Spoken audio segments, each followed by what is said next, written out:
Magandang araw mga lods. Ayan, gaya ng sabi ko sa inyo nung nakarang vlog natin, papakita ko sa inyo kung saan yung area ko at kung saan ako pupunta, di ba na? Pero pinapakita ko yan. Pero may topic tayo patungkol sa ibon mga lods. Ano? Yung itatopic natin, ano ba yung pagkakaiba ng bata na breeder tsaka sa matanda? Di ba na? Tanong ni ni Densky. Ayan. Yan ang ating itatopic pagkatapos ng intro mga lods. Let it, bang, bang. Magandang araw mga lods. Ayan. Yan yung lugar ko mga lods. Alam na ng mga kalods to yung nakapunta rito. Yan yung Mendez Road. Ngayon pupunta ako sa may Del Pilar. Del Pilar, corner, Roosevelt. Yan. Kasi tayo. Gagawin tayo doon. Pero habang yan, tingnan nyo na lang yung ang way na yan pupuntang Muñoz. Yan, habang nagdadaldal ako, yan, kabisaduhin nyo yung siguro maglagay ako ng dyan, ng chat. Lalabas dyan kung anong mga area yan. Para pag gusto nyo pumunta dito, lalo na kung bibili kayo, madali nyo matuntun mga lods. So ayan. So ngayon yung dapat balikan to mga lods papunta at saka pabalik yung gabi na, pero baka masyadong mahaba siguro kung baka iano ko na lang yung speed ko na lang yung pauwi kung kaya pang abutin kasi yung topic natin ngayon lang maiksi. Tingnan ko kung maiksi kung wala ko itadagdag. Yung katanungan na to kay Densky Parakali, yan. Kumbaga yung channel niya Densky Abjari, yan. Yung tanong niya, Lods, ano po ang pagkakaiba ng bata pa sa may edad na gawing breeder sa parakeets? Yan yung tanong niya. Pero bago natin sagutin yan, gaya na sabi ko sa inyo na may parapol tayo, yung may bayad tsaka walang bayad. Diba no? Yung may bayad, lang naman 50 pesos per entry mga lods. Ang mapapanalunan nyo, 2 pares. Tapos sa free naman, 2 pares din, pero walang pilian doon. Lang yung pwede ko ibigay siguro. Pero nabanggit ko naman nung nakaraan, di ba, no? At huwag kayong mag-alala, magaganda to. Di ba? Ganun lang naman yan. Basta 4 na piraso yon. Either sobra yung lalaki o kulang yung lalaki o pares talaga. Di ba? Kasi free lang naman yung mga lots. Pero solid. Kasi talagang salang-sala na itong mga alaga natin. At sana pag sumali kayo sa free, sariling kayo sa may bayad. Ang rules lang naman doon mga lods, araw-araw o hindi man araw-araw, kada upload ko mag-comments kayo. Yun yung masasali. So kapag kapanood nyo nito, umpisa nyo nang mag-comment kasi kasali kayo pag nakaraming comments kayo hanggang sa i-raffle natin. Sana walang ma-disqualify sa may libre. Sa may bayad naman, pwede mag-comment, pwedeng hindi. Kasi may entry naman yon. Pero sana sali kayo lahat mga lods para pang lang naman to, para makapagpatuloy tayo sa mga patukanang alaga natin. Diba na? So may nag-entry ng isa, si Timo J. Dilin, yan.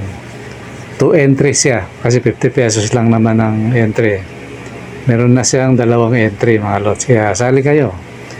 Yung ibibigay ko ron sa mananalo na may bayad, Lutino, yan. Either na may red eye o clear eye, basta dilaw, solid. Tapos pwede ring recessive, pwedeng spangle yung iba, o ano mutation na maganda, basta solid yung ibibigay ko doon sa may bayad mga lots. So yun yung ano, sana sali kayo mga lods. So ngayon, ang itatopic natin yung katanungan nga ni Denske, no? Yung difference ng batang gagawin breeder at saka yung nasa edad na. So ano lang naman yun mga lods, ang una-una ganito. Halimbawa, iuna ko yung bata o yung matanda kasi maraming minsan apurado, di ba, no, sa pagbe-breed. Siguro iuna natin yung matanda, yung nasa tamang edad. So ganito, para clear yung natin, clear yung para yung mga UV dyan, kasi pang UV naman talaga tong channel natin. Una-una, pag magbe-breed kayo, dapat nasa edad at least 8 buwan. Ayan. Di ba, no? At least 8 buwan yung i-breed nyo. Ako, ito, kung gusto nyo gayahin, kung 8 buwan yung hen, yung cock gagawin ko 9 o 10 months. Ayan.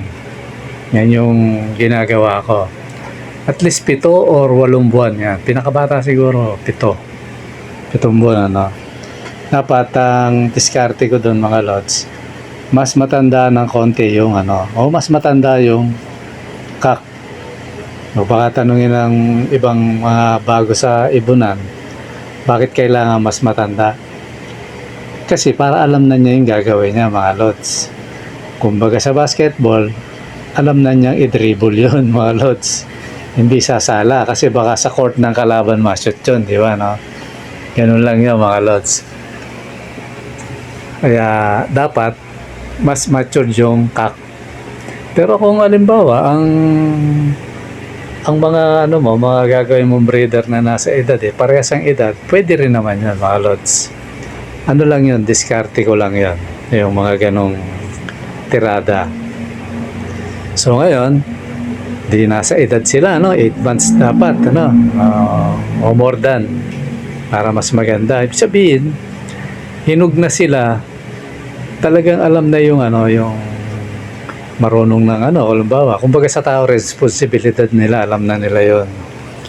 So ngayon, pag pinagpares mo yan, hindi mo na kailangang kumbaga walang antayan kasi yung mga yan, siguro, pag pinagbreed mo yan, pinakamatagal ng 1 linggo o matagal na 2 linggo. Kasi ako nagpares ako, yun nga, kinuwento ko sa yung nakaraan na dominant at saka lace wing. Tapos maalis ako sa bahay, ayun, nakita ko na lang isang araw, naglilimlim na yung hen, yun yung lace wing, yung hen. So ganun kabilis pag matured, lalo na yung cock, na yun, nasa 3 years may na yata yan, hindi ako nagkakamali, o 4 years, mga 3 years ganun. O napakatanda na nun, 3 years. Kaya yung nagtatanong din si Rodolfo Torralba, Lods, di ba may tanong ka sa messenger, pwede bang ipares yung 3 years na cock sa batang ayun, yun na yung sagot ko kasama sa topic na to. Kasi yung pinares ko ngayon na may 3 years na yun, alam ko yun yung mga unang bunga nung mga ibong ko dati. Matanda na talaga yung 3 years may na. Tapos itong yung hen, yun, nasa 1 taon. Kung di ako nagkakamali kasi halos ganun. O 1 taon o kulang 1 taon. Pero alam ko meron na meron na to. So ganun yung kakita nyo, napakabilis. Nung pinares ko, parang araw lang yata.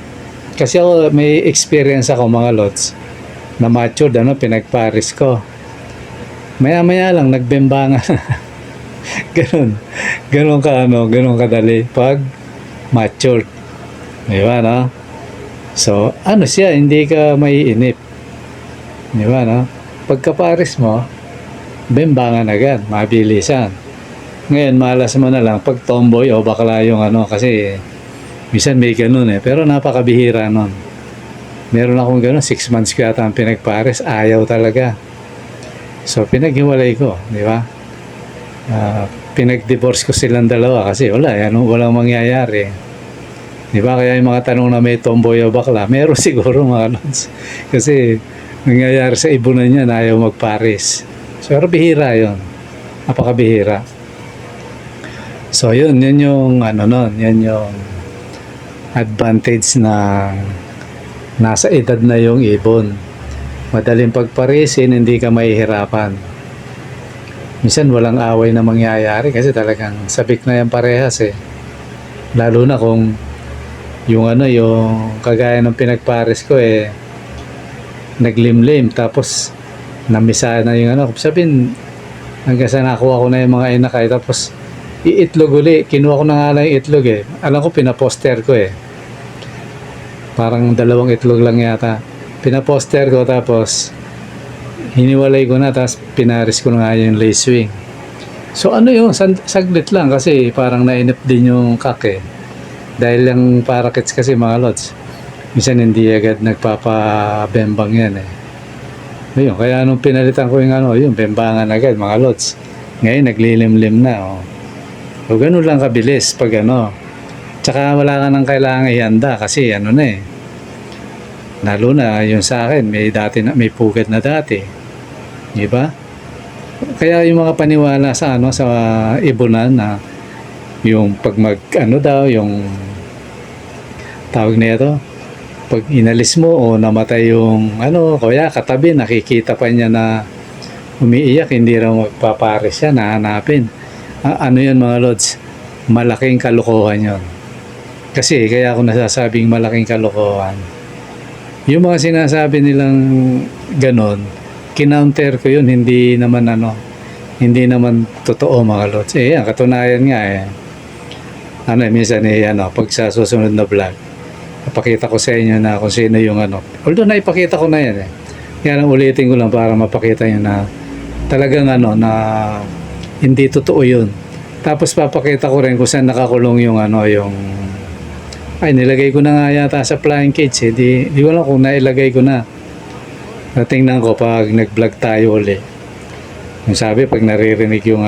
yung dati niyang kapares hindi kasi sabi lang stick to one hindi totoo yun kahit lagyan mo ng lagyan mo ng 2 hen yan bebembangin niya yung parehas ganun yun nga lang hindi lang maganda kasi yun dahil mag-aagawan sa pugad di ba kasi kung saan yung yun ay susuportahan niya kung sino yung unang mangitlog pababayaan niya yung isa ganun yun mga lods so ibig sabihin pag matanda mas maganda yung nasa tamang edad di ba so ngayon naman ang pagkakaiba ng bata ito yung bata naman although ito naman yung ibang breeder sinasabi nila 3 months totoo naman yon na ang 3 months yan mangingitlog magpipirtil minsan di ba minsan lang kasi lalo na kung matandang breeder yung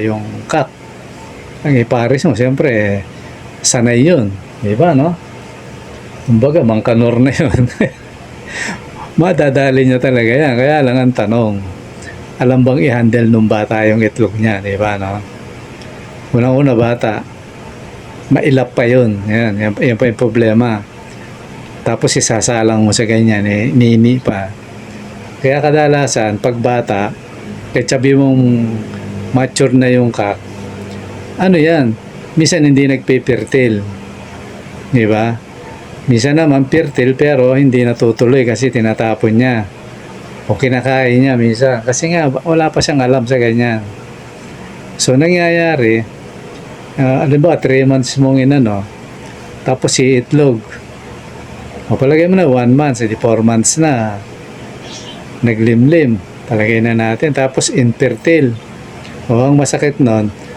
4 na buwan na yun tapos hindi bibilang ka ng 1 o 2 buwan bago uli itlog yun tapos ang problema hindi pa uli yun walang kasiguro doon sa madaling salita so mangyayari sayang lang yung panahon mo lods tapos ang masakit pa baka masanay sa ganun ni itlog itatapon kakainin mga ganung breeder lalo pag bata so nangyari hindi mo pa naturuang magano yung ano, sira yung pagiging ano niya, breeder. So hindi siya magaling na breeder, lalabas. Kasi nasanay na siyang tinatapon ng itlog, kinakain ng itlog. So ang mangyayari, tumanda yung ibon, hindi mo pakikinabangan masyado kasi nasanay na siyang ganun, naninira na ng itlog o kaya talagang hindi nagka-fertile. Minsan mag-inakay man yan, mapisama, hindi niya alam i-handle. Di ba, no? So sayang lang yung panahon mo, Lods. Kaya kung ako, yung tanong mo, Lods, ano? Although mag-iibon na to si Lods eh. Gusto lang sigurong matagdagan yung kaalaman niya.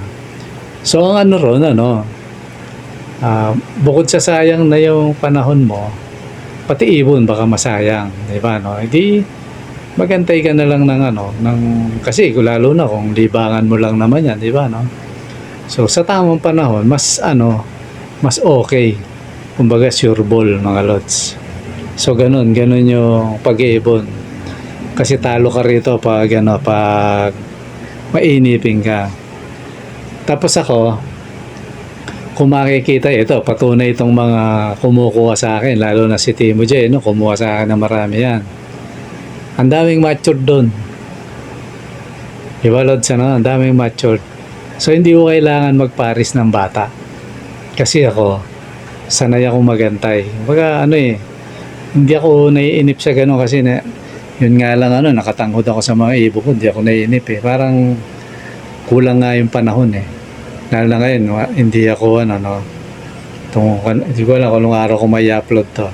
Pero itong araw na to, maulan lang, pero kahit maulan kanina, medyo maambon. Nandun ako nakatanghod sa ibon, mga Lods. Di ba, no? Tapos naglinis-linis ako. Pinagpupunasan ko yung ano, tapos yung mga, alam mo yung ano, yung mga, kasi nalalaglag yung sama na yung domina ron, pati yung ipa, o linis. O ganun lang. Hindi ako naiinip. Kasi pag mag-iibon ka, naiinip ka, wala, lagi kang talo. Papunta ka sa buryong, di ba, no? Tsaka hindi ka makakapag-produce ng maganda kasi may inipin ka eh. Di ba? Di ba kagaya pag ano, yung umbaga matyaga ka, ano yun, mag-aantay ka talaga, di ba, no? So, pasatak ng panahon, tsaka mo pagparisin. Ako nga, yung sinasabi ko sa inyo, ano eh, actually may prospect akong pagparising, ano, yung isa na paris ko na nga, yun nga, naglimlim na. Prospect ako dalawang, ano, kasi may napansin ako kasi yung pinalitan kong breeder na isa, clear wing, at saka, ano yata yun, Lutino, nagparis ko. Ang problema, yung pusa ng apo ko, ano siya, maligalig, laging ginugulo, kaya hanggang ngayon, hindi nangingitlog, nabubulabog. Kaya siguro gagawan ko ng ano yun para ano, hindi mabulabog yung ibon. Bisa nga kinukulong ko yung pusa eh. Bata pa yung pusa, kaya ano, ayoko namang ano yung pusa kasi mabait, tsaka ano yun, may lahi yung pusa, mga Lods, napakagandang pusa.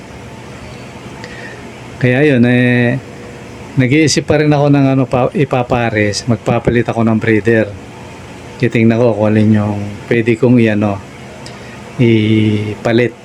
Kasi ilang breeder na yung napalitan ko ng ano, yung recessive, napalitan ko na ng kapares yun, yung dominant. Tapos yung isang ibon na katabi ng African, yung may mataas. Yung may inakay na dilaw na ay pakita ko nung nakaraan. Ayun, di ba na rin ang ano nun? Kapares. Kaya ano yan, tapos meron din akong bagong sala. Hanggang ngayon, hindi pa rin ano. Yung isang ano, dominant pied at saka recessive. Pinagpares ko hanggang ngayon, hindi pa rin ano. Pero ano yun, tsatsagain ko yun. Kasi hindi naman ako ano eh. Hindi naman ako maiiniping tao pagdating sa ibon, mga Lods. Ang problema ko lang, gusto ko pa sana kasi nagbawas ako ng breeder, mga Lods eh. Yan, mayroon pa pala, naalala ko yung lima yung inakay, di ba? Masipag yun eh. Pero siyempre kailangan nating magpalit ng ano. Yung pala yun, yung kailangan kong palitan pa ng ano, yung sa may bintana namin, yung dalawa ron. Kasi yung nasa baba, 3 pa yung breeder dun eh.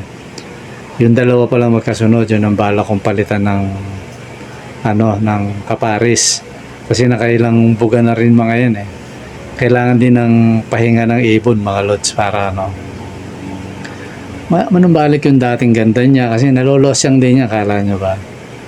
Kala nyo si Susan lang yung nalolosyang, hindi. Pati mga kids nalolosyang yan mga lods. Yun, tanong nyo kung sino si Susan.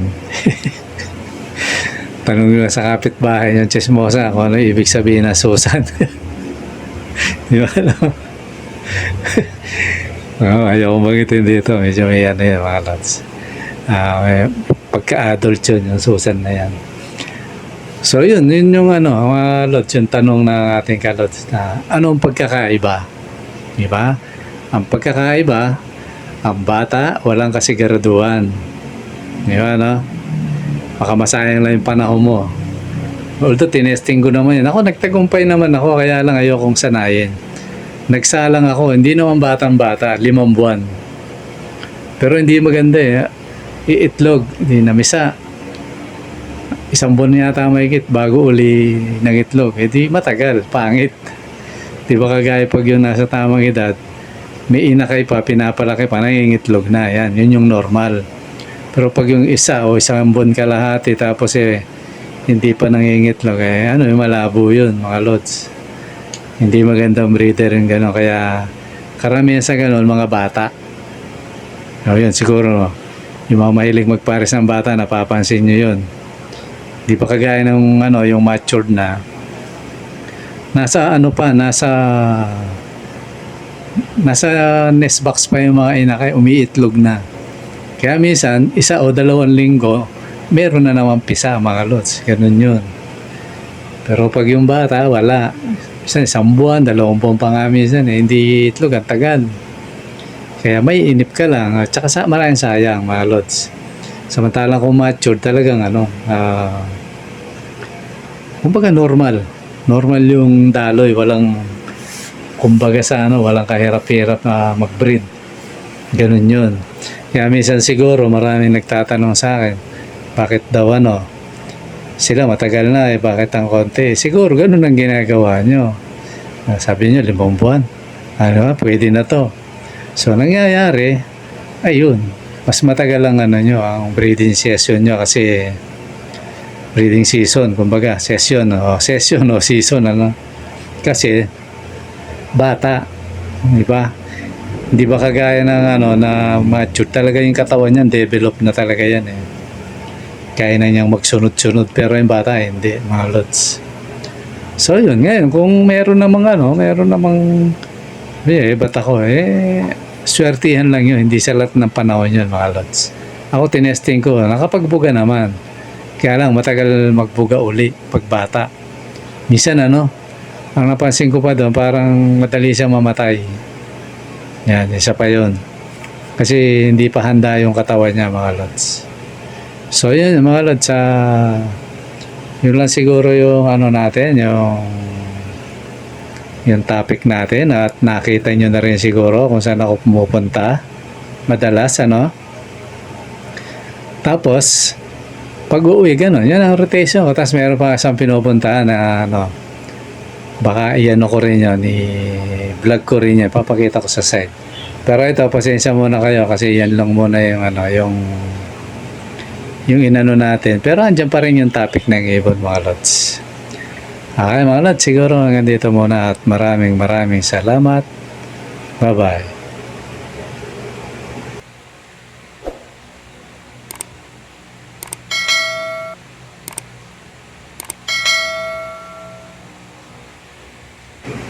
Yan yung nangungulit sa mga alaga natin mga lods.